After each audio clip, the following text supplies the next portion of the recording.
السلام علیکم. یار خان حاضر ہے. آج مجھے کہا گیا ہے کہ آج 12 اکتوبر ہے، اس کے متعلق کچھ بتائیں. تو میں نے کیا بتانا ہے. ہمارے ملک کا، قوم کا جو ماضی ہے وہ بہت ہی دردناک ہے. یہ ملک بڑی مشکل سے قائد اعظم رحمۃ اللہ علیہ نے کوششوں سے اور مسلم لیگ کارکنوں کے تعاون سے، محنت سے، بڑی مشکل سے ملا تھا، اور اس کی قدر نہیں کی گئی. اور جو لوگ یا علماء سو یا مذہبی جماعتیں اس وقت پاکستان کے خلاف تھیں 1947 میں، وہی اور ان کی اولادیں اور ان کی نسلیں آج تک پاکستان کی مخالف رہیں اور پاکستان کے مخالف بولتی رہیں. اپنے نظریوں کو پروموٹ کرنے میں انہیں کوئی کسر نہیں چھوڑی. آخر وہ طاقتیں جو پاکستان کی دشمن تھیں وہ کامیاب ہوئیں، اور پاکستان کا بیڑا گرک کرنے میں انہوں نے برابر کا ساتھ دیا. آرمی ہو، انتظامیہ ہو، جوڈیشری ہو، یا باقی لوگ، ان لوگوں نے اپنی حکم پوری کو مقدم رکھتے ہوئے محب وطنی کو پس پش ڈال کر پاکستان کی لاش کو اس طرح جھنجھوڑا ہے کہ اب اس میں قطرہ خون باقی نہیں ہے. اور 1999 12 اکتوبر کو جب مشرف آیا تو ان کا تصادم تھا فوج کا اور سیاستدانوں کا. اس تصادم کے بدلے میں مارشل لگا. کارگل سے یہ شروع ہوا مسئلہ. کارگل کے بعد یہ مشرف اور نواز شریف کی آپس میں گڑبڑ ہوئی. پھر انہوں نے ضابطہ جو ہوتا ہے اللیگل جو اقدامات ہیں وہ اٹھائے. اس کے نتیجہ میں مارشل لگ گیا. مارشل لگنے کے بعد آرمی کی جو بالادستی وہ قائم ہو گئی، اور جو سیاستدانوں کی جو صف تھی وہ لپیٹنی شروع ہو گئی. اور عقل کل تو انسان نہیں ہوتا، مگر ہر صدر اور مارشل ایڈمنسٹریٹر اپنے آپ کو عقل کل سمجھتا ہے. اور ملک میں اس نے ایسے اقدامات کیے کہ ملک کا معاشی ڈھانچہ اور اخلاقی ڈھانچہ وہ بھی تباہ ہو گیا.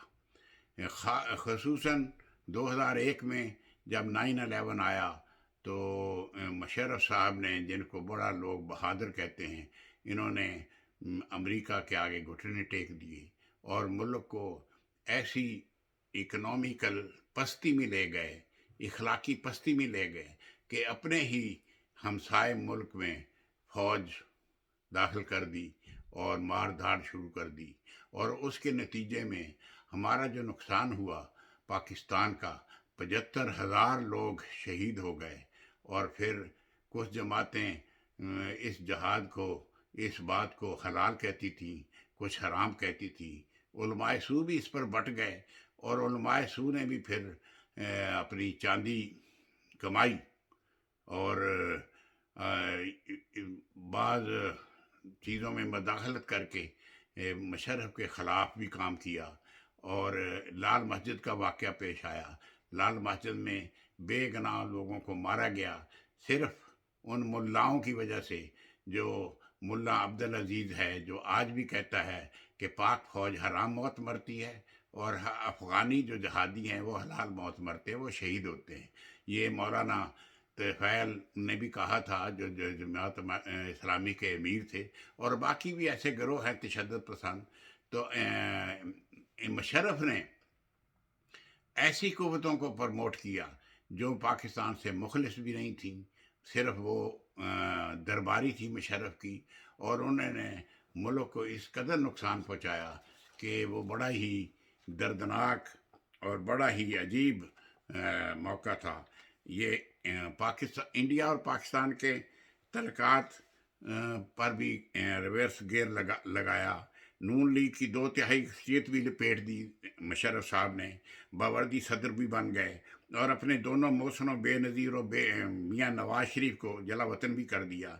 जनरल परवेज़ मुशर्रफ को बाद 9/11 का कैच मिला और ये पूरी मगरबी दुनिया की डार्लिंग बन गए। सदर जॉर्ज बुश उन्हें अपने कंधों पर उठाने लगे। ये दुनिया के तमाम बड़े टेलीविज़न चैनल पर भी आ गए, कंधों आ गए, और दुनिया में जहाँ के सदूर और वज़रा आज़म ने खड़े होकर उनके लिए ताली भी बजाई। ये दर्जन मरतबा खाना काबा और हुजर रसूल में दाखिल हुए और उन्हें काबे की छत पर ऐन उस वक़्त उस जगह खड़े होने की साथ भी नसीब हुई जहाँ से हज़रत बिलाल हबशी ने फ़तह मक्का के बाद अज़ान दी थी। जनरल मुशर्रफ ने सैकड़ों तालिबान और अलकायदा के लीडर्स पकड़कर अमेरिका के हवाले भी किए और करोड़ों डॉलर मुआवजा भी वसूल किया। ये मुल्क के अंदर भी बादशाह गर थे। मेजर जनरल एहतशाम ज़मीर ने उनके लिए काफलीक भी बनाई और पीपल पार्टी के बतन से पेट्रियाट भी निकाली।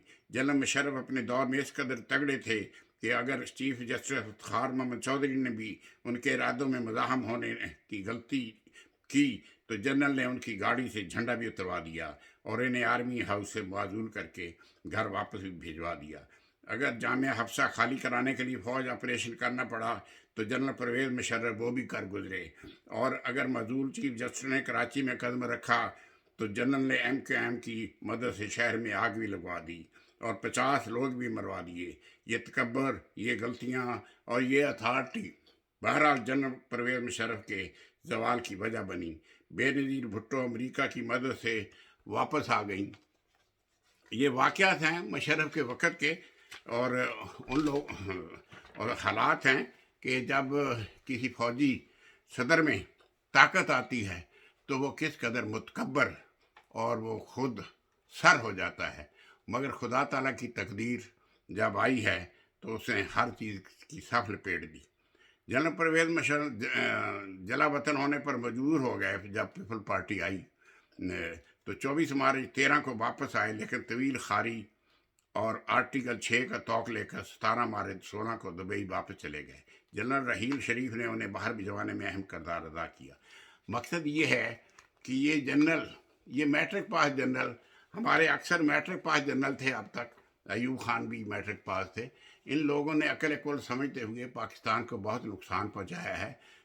इनको चाहिए कि अपनी में काम, उसमें काम, कैपेसिटी में काम करें, अपनी तालीम के मुताबिक अपने फ़राइज़ को आप मतलब इंजाम दें। सियासत में हिस्सा लेना फ़ौजी का काम नहीं है।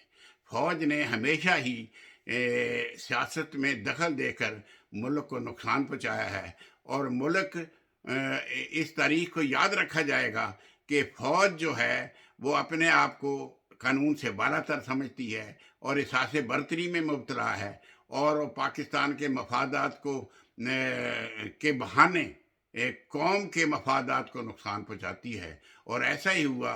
12 अक्टूबर का दिन भी एक स्याह दिन था जिसने पाकिस्तान को आज तक नुकसान ही नुकसान पहुंचाया है। अल्लाह ताला इस कौम पर रहम करे।